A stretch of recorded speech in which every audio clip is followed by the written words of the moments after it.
Колку дрога е заплената во минато неделната акција на полицијата на повеќе места во Скопско, министерот за внатрешни работи Оливер Спасовски не открива, иако од тогаш минаа веќе неколку денови. Од МВР преку соопштенија само информираа дека била одземена одредена количина на кокаин, не прецизирајќи за колку точно се работи.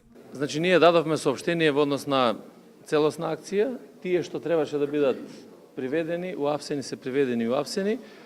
Истрагата продолжува понатаму на сите осомничени кои што се инволвирани во овој случај, повеќе детали не можеме да соопштиме. Сите тие детали ќе ги добиете дополнително. Дополнителна информација Спасовски не откри ниту за нерашчистените убиства, каде осомничените се недостапни за органите.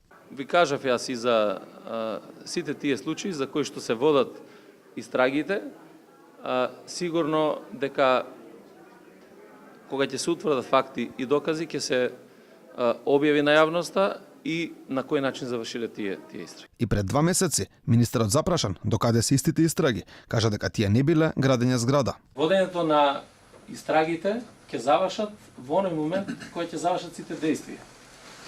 И водење на една истрага не значи градба на зграда. Па да имате проектирано кој ќе ја започнете и кој ќе ја завршите. Тоа не е план кој што се прави однапред и точно секој ден да ги добивате тие податоци и информации. За органите недостапни се извршителите на повеќе убиства. Во бегство убиецот на Мартин Јанушев, за полицијата недостапен е Јетон Љужа, обвинет за убиството на младиот Никола Саздовски Саздо, а каде се не се знае ниту извршителите на двојното убиство на Рузвелтова.